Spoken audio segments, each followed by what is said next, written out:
It's only known as Brahman.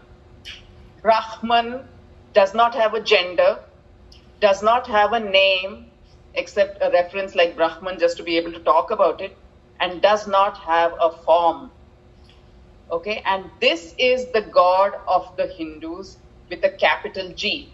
No gender, no name, no form, the only God, and referred to as it. And what is it? What is Brahman? It is a cosmic, all-encompassing, gigantic energy. That's all. It is just any ancient civilization that you look at, whether you look at Egypt or Mesopotamia or Greece or China, they always first set up camp. They began to develop around rivers because rivers were the lifeline. They had the Jhelum join at one point here. Then there is the Ravi River, and then there is the Bias and the Sutlej. Made to be good, because other religions have this concept of heaven and hell. If you're good, you'll go to heaven. If you're bad, you go to hell. That's how they're kept in fear.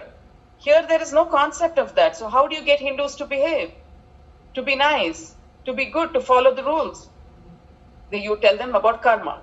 If you don't collect good karma in this life, your next life will be far more awful than this one. Yeah.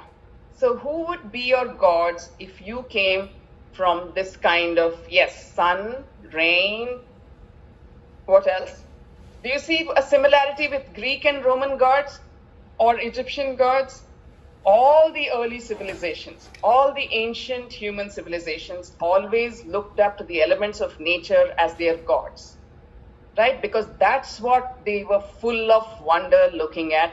They realized that the forces of nature could sustain them or destroy. Were meditations on the Samhitas and Brahmanas by people like I described. They said we have to think about it again and think about what they actually say. Okay, and then the last layer was the Upanishads. The last layer of the Vedas were the Upanishads. And these were again meditations, more sophisticated meditations on what the Vedas actually said. And the Upanishads actually went on to say that all the rituals described in the Vedas, whether in the Samhitas or the Brahmanas, were all, not to be taken seriously. That Tat Tvam Asi. You are that. What? You are what? Say, you are that supreme energy. There is no difference between you and God, or that cosmic energy, or Brahman, whatever you choose to call it. That is you. You are that. So that means you are made of stars, the same thing. They say in one place, they say you are that, Tattvamasi. In another place, they say Aham Brahmasmi. I am Brahman, which is the same thing.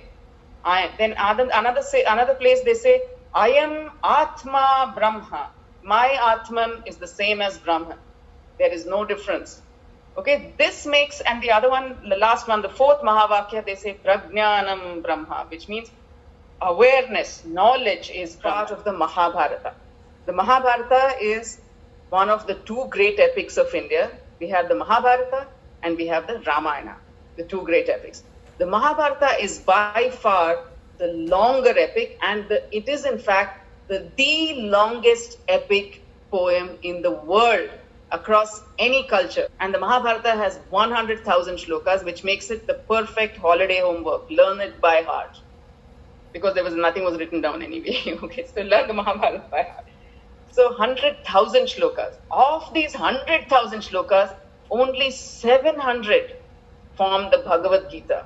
Less than 1% of the Mahabharata is the Bhagavad Gita. It's tucked away somewhere in the 6th book or 6th chapter of the Mahabharata.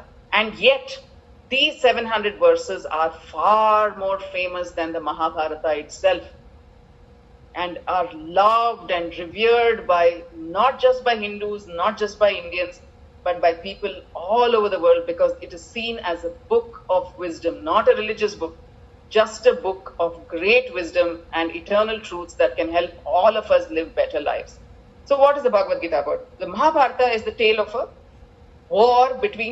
great war that happened between two sets of cousins. On one side were the Pandavas, the 5 righteous, noble Pandavas, and on the other side were the 100 Kauravas, who were just as good as the Pandavas in terms of strength and ability and talent. They just made wrong decisions. Duty. It's very simple, right? Easy to remember, just 3 words, most difficult to practice. Okay, because I ask kids always in India, like when I'm talking about this, what is your duty as a student? And they say it's to study hard, to submit work on time, to respect my teachers, to obey the school rules, to go in nicely dressed, whatever. And I say, okay, so you're saying your duty as a student is to study hard. And I ask them, why should you study hard? Why? And they say, because I should do well in class, or I should get into a better school or a college when I grow up, because I should make my parents proud. Maybe I should gain knowledge, or maybe I'm making my teachers happy, something. And I say, you know what? According to Krishna, all these are wrong reasons to study. All of them. Because he adds 3 more words. Do your duty with no expectations. And this is the core lesson, core teaching of the Bhagavad Gita. He says that is the recipe for happiness.